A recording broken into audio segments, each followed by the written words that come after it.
floor is yours. Blessings, family.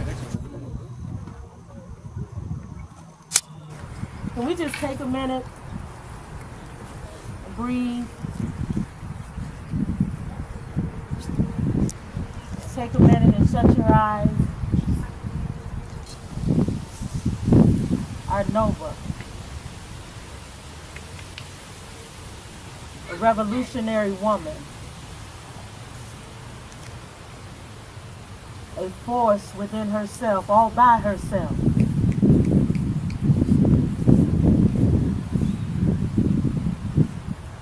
And as we each begin to speak her name,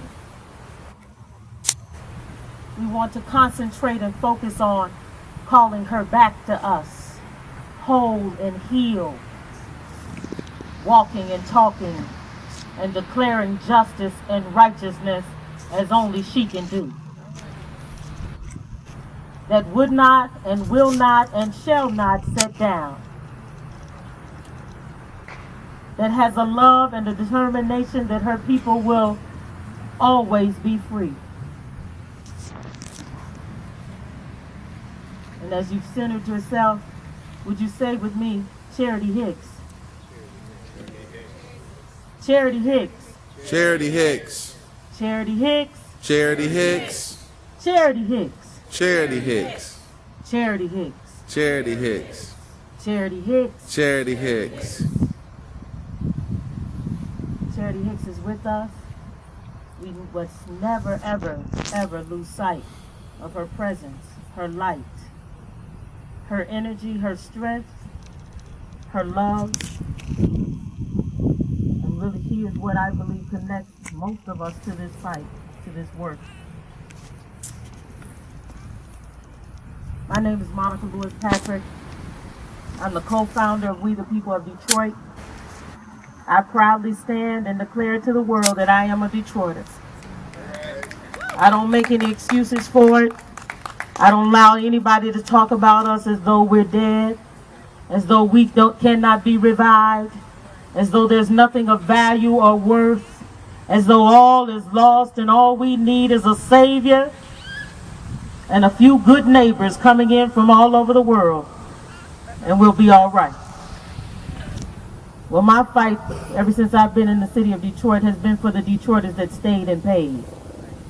For the ones that weathered the storm and the ones that would not give up and that came from all over the world. From the bowels of the South, cotton pickers and plantation workers and slaves, immigrant workers that came here on ships and over our borders. We are the ones that put the world on wheels. We are the ones that were the arsenal of democracy. And we are the ones that are going to be the leadership to save democracy. To ensure that our children and our grandchildren have a future,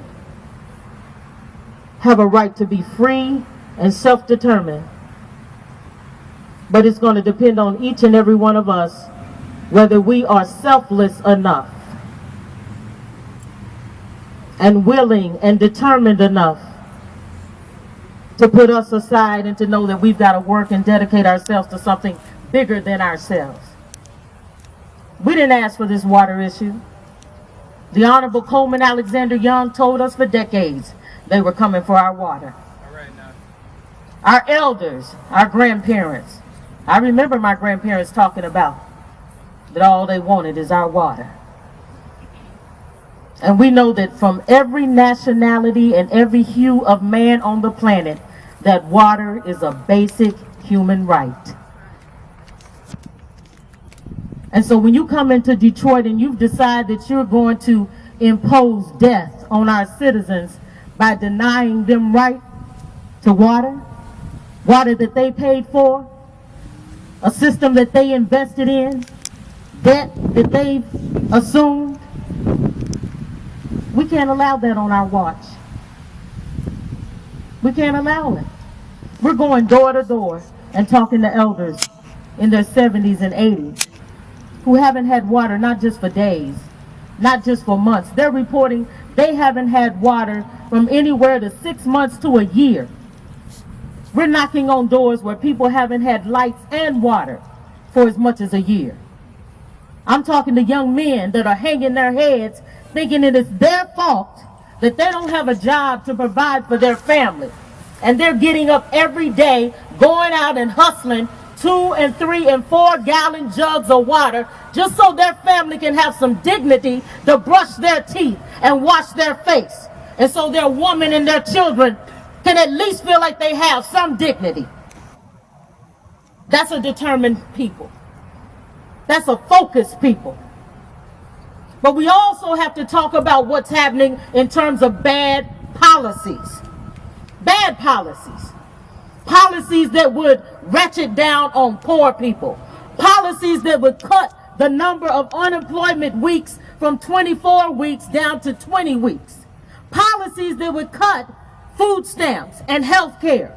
Policies that would deny people that invested in a system to get a pension to be afforded that pension. That's what we're up against. That's the monster that we're fighting. And so this is about gentrification. They want your land. They want your houses. And they want to take this water issue and attach it to your homes so that in August they can steal property that some of us, our grandparents and great-grandparents, worked 30 and 40 years to obtain. That's right. So it's up to us. What are we going to do in this hour? We need foot soldiers. Most of the meetings I attend, the people in the room are our elders. They're 60 and 70 and 80 years old. Most of the people that we're talking to that are out there still at the tables dealing with policies are 60 and 70 and 80 years old. Now we must have a real clear conversation with everyone on both sides of the table. Our elders must make a space for you. And then you must recognize that you must respect the work that has come prior to you. And my generation, I'm 48 years old, we have a responsibility to be the bridge between the two. So it's work for everybody to do. Okay? And this is a family meeting. Because when I look around, I've seen most of you in some area of the movement. Be it environmental justice, immigration rights, civil rights, the issues about the school, issues about the water, the incinerator. You've been out here a long time. But what has not happened is solidarity has not happened. Unifying has not happened. We've dealt with our issues in silos. And they will kill us in our silos. But if we will unite and begin to work together, they don't expect us to use our brilliance. They don't expect you to use your technology. They don't expect us to come together. But if we will map, and if we will canvas, and if we will talk to each other, and if we will record the information that we're getting from our neighbors who are being cut off, then we can set a precedence in terms of how to mobilize in 2014. It's a new fight. It doesn't mean that we forget our history and the struggle of our elders. We stand on their shoulders. And we respectfully always acknowledge them. But we're also asking you, how many of you are 25 and under? Come on, raise your hand. It's a family meeting. You're 25 and under. We need you. We need you. You are the fire. You are the young legs, the young warriors in this struggle. Those that are 25 to 50, where are you? Okay, you're the bridge. You're the ones that's going to help me talk to us between both generations. And then those that are 50 and over, where are you? You are also the bridge, the connector to our elders, to our history, to our legacy. I need the young warriors to sign up. Where are the ladies with the clipboards? I need you to sign up to Canvas. I need you to sign up to phone bank.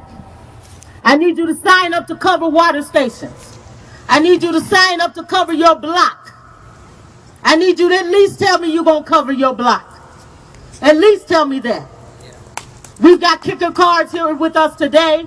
If you need more, we will get them to you. We must systematically record where our people are, how to get to them.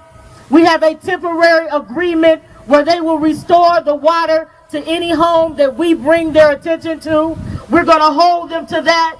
We've got them on tape saying that they will agree to that temporarily. These things do not happen in a bubble. This is work. And this is a united work. I can tell you that some of your peers have stepped up in big ways. Thank God for the Detroit Water Brigade. Thank you for your talent, for your ingenuity, for your creativity with technology. Thank God for the People's Water Board Coalition. Thank you for your service, for 30 and 40 years of work on environmental justice. Thank you for MEAC, for carrying on in front of what had been a very, very difficult task, losing one of your leaders, your leader. It's amazing what you've been able to do, and your courage and your resilience and just the beauty of that love, waging love that she talked about. When hundreds of young people from all across the country came to Detroit last week and helped get up the first water station. We are getting calls daily, but I want you to plug into this. We are the leadership in Detroit. You are the leadership in Detroit. This is your hour. This is your moment. Don't you wait on anybody to call you. You deputize yourself. You plug into this fight. It is not your fault that they are imposing tyranny on you. It is not your fault that they are stealing your parents' and grandparents' pensions. It is not your fault that they want to take your property and your land. It is not your fault that they've come after your water and your schools. It is not your fault. But I tell you, it is your fight. And you better get in this fight like nothing you've ever seen before. So sign up, plug in, get with somebody, some group, and do something about saving ourselves and our city here in Detroit.